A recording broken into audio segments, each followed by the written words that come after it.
Тебе мы имеем радость. Аминь. Будем еще славить нашего Христа, не будем жалеть наших ног, не будем жалеть наших прыжков, будем прыгать. Аминь. Будем хлопать сегодня громко для Него.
этот день сотворил Господь. Аминь. Библия говорит, мы будем радоваться и веселиться в нем. Аминь. Невзирая ни на что, потому что Писание призывает нас радоваться о Боге спасения нашего. Скажи аминь. Аминь. Пусть Господь благословит нас, и мы немного поделимся Божьим Словом для нашего взаимного назидания. Писание говорит, что ищите прежде всего Царство Божие и правды Его. Скажи, и правды Его. Или и праведность Его. И смотрите, то есть, когда мы с вами через покаяние и веру уверовали во Христа Иисуса, мы вошли в Царство Божие. Аминь. Но Библия говорит, что нужно искать Божье Царство и Его правды или Его праведности, или нужно распознавать те законы, которые работают в этом Царстве. Скажи аминь. Сегодня тема нашей проповеди, это будет небольшое рассуждение, пусть Бог благословит нас что-то услышать и принять. Тема нашей проповеди сегодня – приношение приятное и благоугодное Богу. Приношение приятное и благоугодное Богу. Книга Исход, первое место Писания мы прочитаем. Книга Исход, 25 глава. Сестра Мария, я думаю, что будет помогать нам там места высвечивать. Книга Исход, 25 глава, стихи 1 и 2, вот что Библия говорит. «И сказал Господь Моисею, говоря, скажи сынам Израилевым, чтобы они сделали мне приношение от всякого человека, у которого будет усердие. Принимайте приношение мне». Еще раз, и сказал Господь Моисею, говоря, скажи сынам Израилевым, чтобы они сделали мне приношение. Кому приношение? Чтобы они сделали мне приношение. И от всякого человека, у которого будет усердие, принимайте приношение мне. Понятно, что эти приношения, братья и сестры, не на небесах отправлялись. Их принимал Моисей и служители, которые были там. Но Бог говорит, что люди должны знать, что то, что они приносят мне. И дальше сказано, что именно от того человека, у которого будет усердие, нужно принимать приношение мне, говорит Господь. Давайте мы скажем усердие. Это одно из основных условий, по которому Бог принимает то, что мы Ему приносим. И смотрите, 2 послание Коринфянам, 8 глава, стих 12, 2 Коринфянам 8:12, апостол Павел пишет и говорит, если есть усердие, то оно принимается судя по тому или смотря по тому, кто что имеет, а не по тому, чего не имеет. Еще раз, что ибо если есть усердие, то оно принимается смотря по тому, кто что имеет, а не по тому, чего не имеет. Наше усердие, друзья мои, мы должны проявлять, исходя из того, что у нас есть. Потому что если мы будем думать о том, чего у нас еще нет, кто-то скажет, у меня еще нет своего самолета лишнего, нет еще вертолета, нет еще вот это. Мы никак усердие не сможем проявлять. Усердие нужно проявлять, исходя из того, что есть у меня. Скажи аминь. И, друзья мои, у каждого из нас есть что-то. Скажи аминь. Когда мы говорим о Божьем Царстве, когда мы духовно рассуждаем, Библия учит нас позиционировать себя как людей, имеющих. Потому что Иисус сказал, что у не имеющего отнимется и то, что он имеет. Поэтому мы с вами, мы что-то имеем. Скажи, я имею. Друзья мои, даже когда у нас нет денег, мы все равно что-то имеем. У нас есть слово, у нас есть откровение, у нас есть отношения, у нас есть помазание, у нас есть, я не знаю, есть время, есть дары, есть таланты и так далее. Мы что-то имеем. Скажи аминь. Поэтому очень важно перед Богом, чтобы наше расположение и нашего сердца, чтобы мы себя позиционировали как людей имеющих. У не имеющего отнимается то, что он и так имеет. А у имеющих Бог говорит, что им прибавляется. Скажи аминь. Третья книга Царств, 17 глава. Третья книга Царств, 17 глава. Я сегодня хотел бы напомнить нам из этой истории, некоторые моменты, хорошо знакомая история. С первого стиха будем читать и выносить из этого определенные уроки. Стих первый. Третья книга Царств, 17 глава, с первого стиха. «И сказал Илья в Фесвитянин и жители Галатии Ахаву: жив Господь, Бог Израиля, перед которым я стою. Все годы не будет ни росы, ни дождя, разве только по слову моему». Илья, пророк, Божий человек, встал перед этим царем и говорит, что не будет ни дождя, не будет ни росы, разве только по моему слову. Но заметьте, что когда, если, например, читать, может показаться, интересно, какой же дерзновение или какой же наглый человек. По какому праву он может объявлять, что вообще дождя не будет на земле, до тех пор, пока он не скажет. Но заметьте, что Илья говорит о том, что жив Господь Бог Израиля, пред которым я стою. То есть Илья не просто самовольно пришел и что-то сказал. Он предстоял пред Богом, и он что-то услышал от Бога. И у него была смелость потом выйти к людям и сказать: послушайте, вот будет вот таким образом. Скажи аминь. И поэтому, друзья мои, наше слово будет иметь влияние, будет иметь реальную силу, если мы с вами заботимся о том, чтобы предстоять перед Богом. Скажи аминь. Он говорит, что эти годы не будет ни росы, ни дождя, разве только по моему слову. Когда я размышлял в эти дни над этой историей, я вспомнил один такой эпизод. Это было несколько лет тому назад. И я был в Иркутской области, в Сибири, проводил служение. И потом должен был возвращаться то есть через Москву, делать пересадку, потом на другой самолет сесть, чтобы до Волгограда долететь. И мы сели на второй самолет, чтобы в Волгоград долететь, приехали, по сути, летели в Волгоград, и самолет начал кружиться вообще вокруг, здесь в Волгограде, вокруг аэропорта, и никак не мог приземлиться из-за определенных погодных условий там и так далее, все. И потом, капитан объявляет, что все, аэропорт Волгограда не может нас принять, все, самолет возвращается в Москву. И почему-то я сразу мысль пришла ко мне такая, что хватит ли керосина вообще в самолете, чтобы до Москвы обратно долететь. И знаете, и как мог там покаяться перед Господом за содеяние, не содеяние, кто его знает. Но, знаете, прилетели в Москву обратно, и люди вышли из самолета, и там такая суета началась, потому что там были разные люди, и деловые люди, у кого-то там встречи, кто-то преподавать должен был, у кого-то семинар, у кого-то что. И такая суета началась, люди начали нервничать, кто-то кому-то звонит и так далее. Сказали, что сегодня не это, может быть, возможно, завтра, если все там улучшится, будет перелет. И поселили нас недалеко от аэропорта Подмосковья, там в какой-то гостинице. И в номере, в котором я был, там был один молодой человек, он бизнесмен, он с Беларуси, мы с ним познакомились, он из Минска. И я представился, что я служитель там и так далее, пообщались немного, легли спать. Рано утром я встал, а я был уже уставший, я так хотел домой.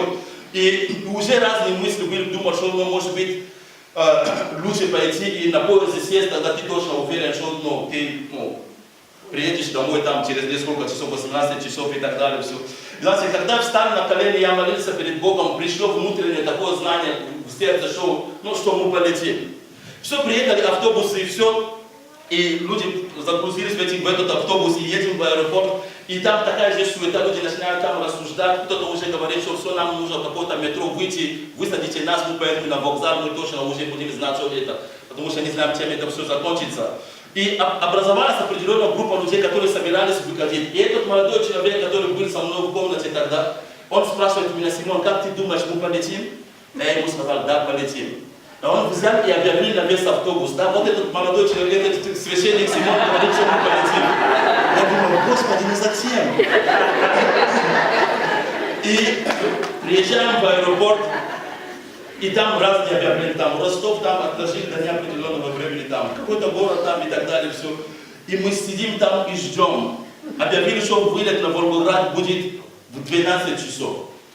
12 часов настала тишина, 12:30 тишина, час тишина, второго тишина, а я уже взгляды людей чувствую на себя. Я думаю, Господи, не подводи. Короче, ровно в 14 часов объявили посадку, мы сели и мы прилетели. И когда мы прилетели, я помню, этот человек, бизнесмен с Беларуси, подошел ко мне, он пожал мою руку, дал мне визитку свою. Сказал, будешь в Минске, позвони, пожалуйста, то есть мы встретимся. И мы таким образом разошлись наши пути.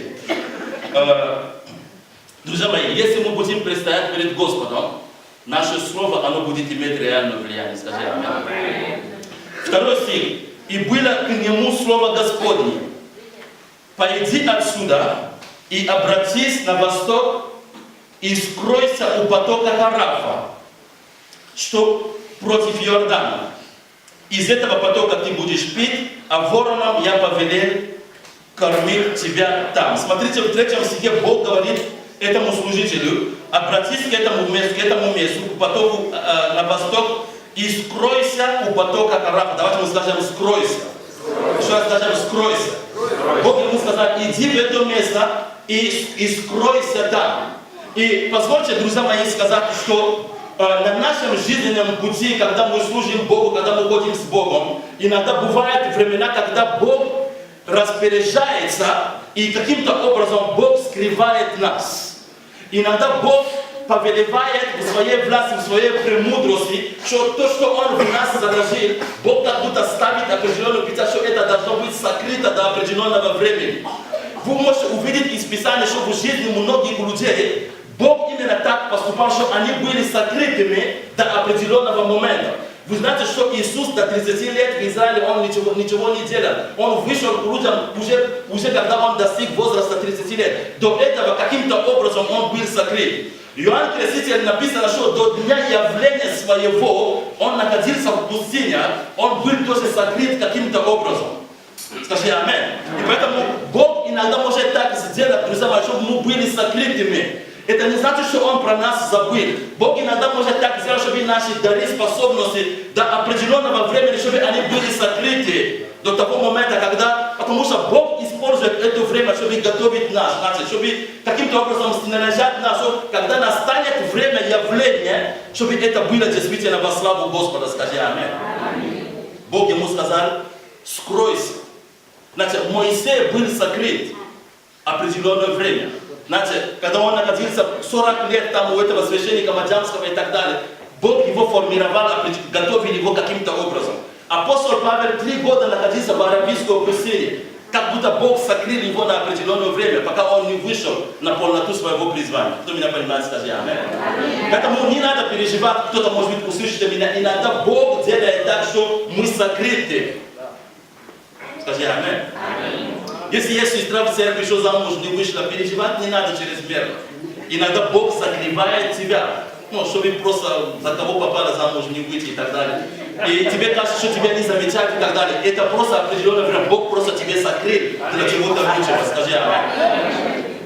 И заметьте, что когда мы читаем 18 глава, немного забегая вперед, 18 глава в этой же книге, в 1 стихе, Бог потом скажет, по прошествии многих дней было слово Господа, слово Господне к Илии в 3-й год. Пойди и покажись Ахаву, и я дам дождь на землю.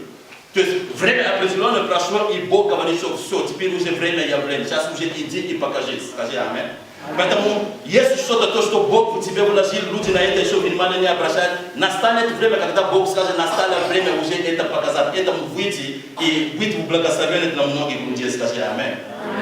Итак, стих 3, то есть он пошел к этому месту, и ему было сказано, что из этого потока, 4 стих, извините, из этого потока, 17 глава, стих 4, пожалуйста, Маша, из этого потока ты будешь пить, а воронам я повелел кормить тебя там. Скажи там.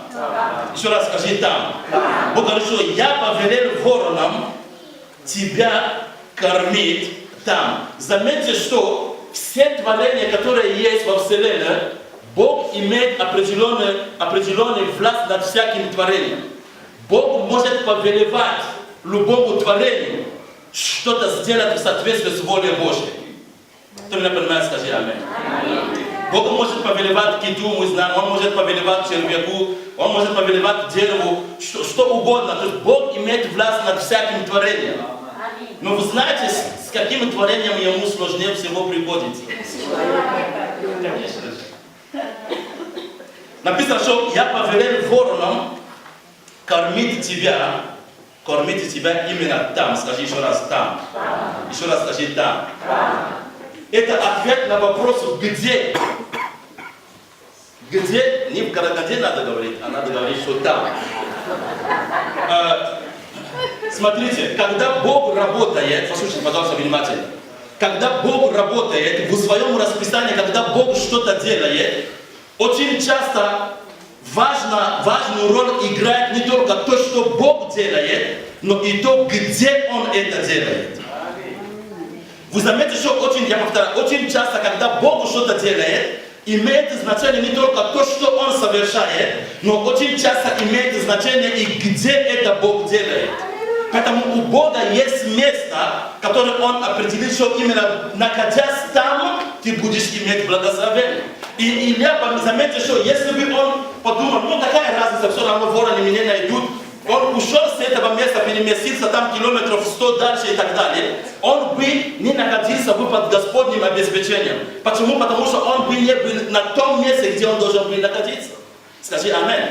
Немного духовно рассуждая, заметьте, что для нас с вами, верующих людей, это важно быть в церкви, быть частью церкви. Я не имею в виду, что находиться в собрании, а всем своим сердцем, своим нутром иметь определенную взаимосвязь в церкви Божьей. Скажи аминь. Потому что именно вот в церкви Бог определил во Христе Иисусе нас с вами благословляет. Скажи аминь.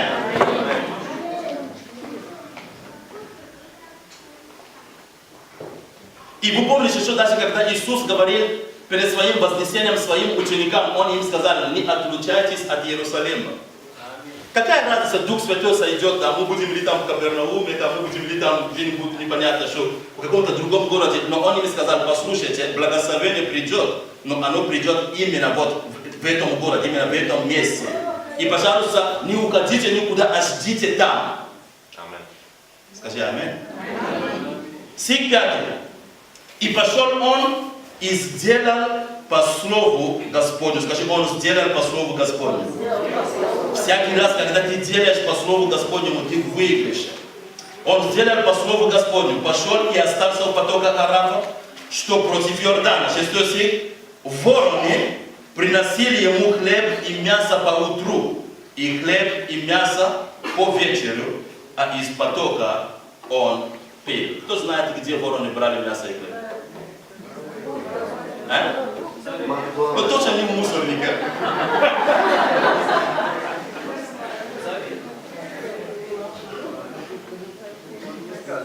Но так как он был там, так как он сделал по слову Господнему, друзья мои, вороны, они приносили ему и хлеб, и мясо, и утром, и вечером. И очень большое чудо, что они все это доносили до человека Божьего, до пророка, и не съедали по пути. Знаете, мы с вами иногда можем, потому что когда Бог что-то помещает в наши руки, Библия говорит, что Он дает семя сеющему и хлеб в пищу. И наша с вами задача не съедать все то, что попадает в наши руки. Нужно понимать, что есть то, что предназначено для того, чтобы, как хлеб для меня, а есть то, что предназначено как то, что я должен посеять, как семя. Теперь, заметьте, что в этой истории как будто есть два такие небольшие эпизода. И очень важно этот момент понять.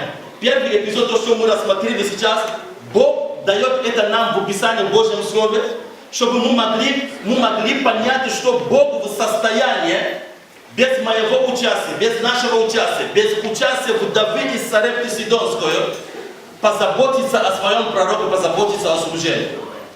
Кто меня слушает, скажи аминь. То есть Бог просто показал, что Он может совершенно сверхъестественным образом что-то делать без вмешательства людей.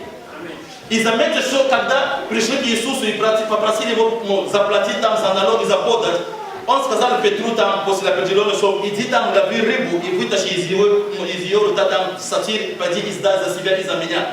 Он хотел этим показать, что он в состоянии что-то делать без вмешательства, без участия людей.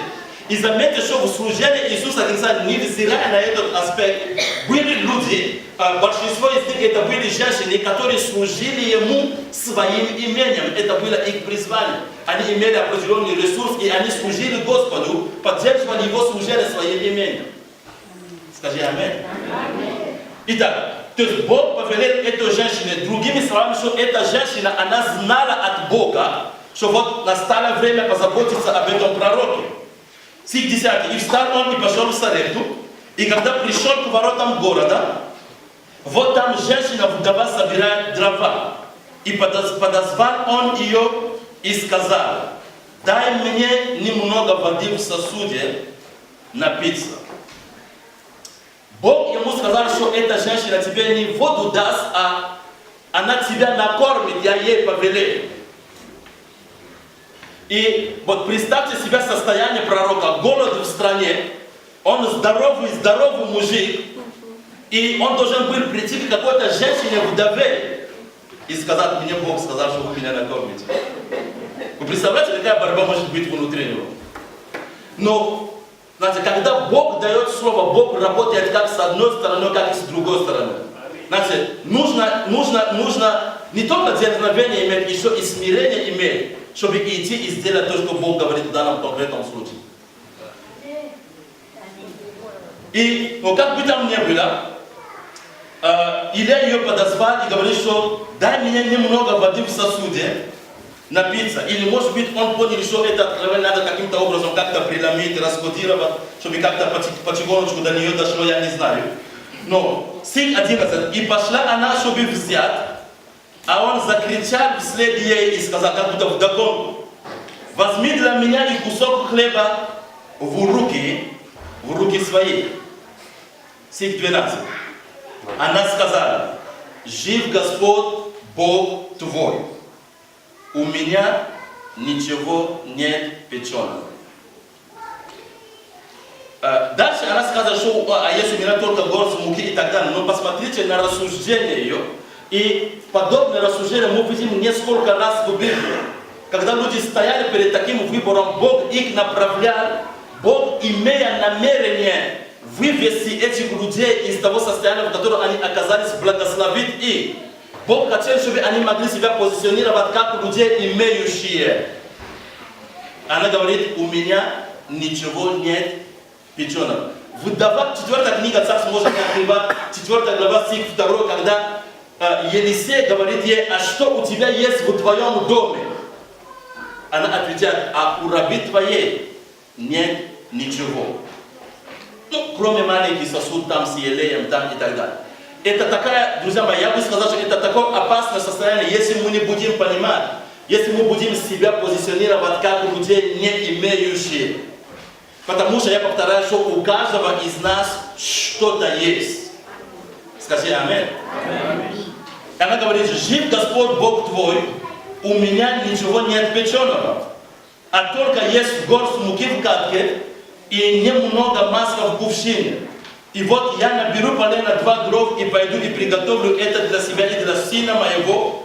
И смотрите самые важные слова. Съедим это и что? Мы это съедим и умрем. Как будто есть большая разница, умирать сытым или голодным, все равно умирать. Но, друзья мои, есть определенное мышление, скажем так, что если мы не будем себя позиционировать как людей имеющие, в итоге мы ничего большого не увидим. Но если мы будем понимать, что мы что-то имеем, даже малое, и в послушании Богу, если мы что-то делаем в соответствии с этим, когда мы делаем то, что возможное для нас, мы позволяем Богу сделать невозможное в нашу пользу. Я повторяю. Нам нужно научиться делать возможное для нас с нашей стороны, для того, чтобы Бог мог делать невозможное в нашу пользу. Скажи аминь. Илья ей говорит, стих 13: не бойся, Почему сказано, что не бойся, друзья мои? Есть такая,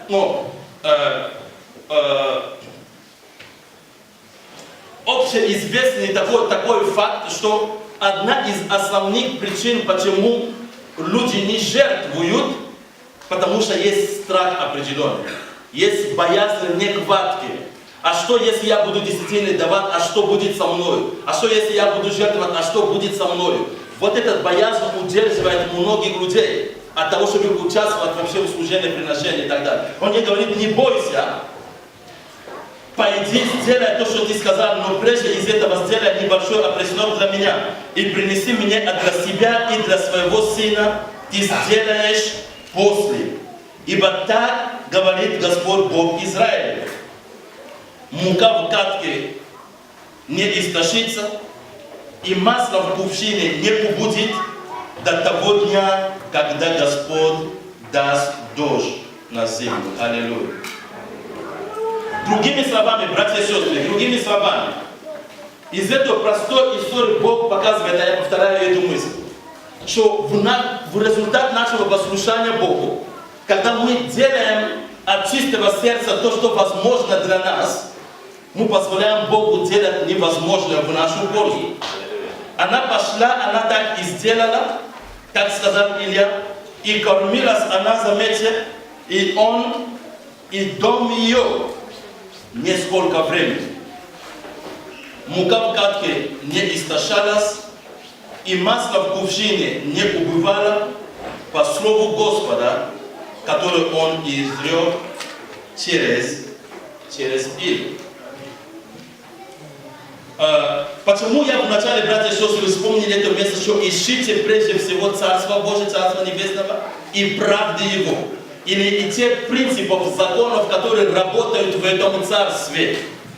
И мы должны понимать, что Бог обеспечивает нас через наше послушание и через закон сеяния и жатвы. И мы должны понимать, что, друзья мои, что Бог есть Бог воздаятель.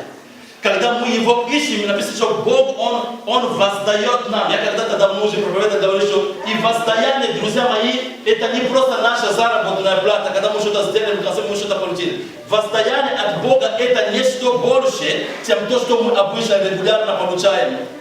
Кто меня слышит, скажи аминь. Поэтому давайте иметь веру и давайте приступить сейчас через какое-то мгновение к этому служению, знаете. И пусть это будет действительно жертвенное приношение для каждого из нас. Знаете, жертвенное приношение определяется тем, что не сколько я дал, а определяется, сколько я оставил для себя. Из этого мы можем увидеть, насколько это жертвенное вообще лично для каждого из нас. Мы не говорим о каком-то количестве, каких-то цифрах здесь, потому что каждый из нас предстоит перед Господом. И мы хотели бы сейчас через время помолиться и приступить к этому служению.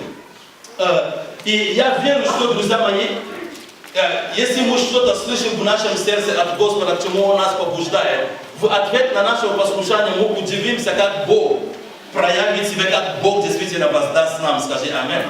Если очень быстро рассказать, значит, в прошлом году, когда у нас было это служение, я тут немного как-то говорил на каком-то собрании здесь по времени поклонения, Бог положил меня на сердце, по-моему, неделя оставалась или две, чтобы принести на то служение, приношение семейное по 7 тысяч рублей за каждого члена от нашей семьи. Я понимаю, что для вас все это мелочь, но для меня это была большая сумма, понимаете?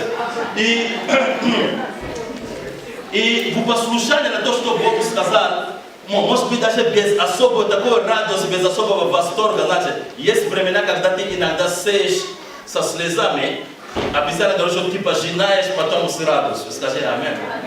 И не хватит мне время, просто засвидетельствовать, перед Богом стою и говорю, что, знаете, настолько Бог нам воздал, до сего дня этот поток еще не прекратился.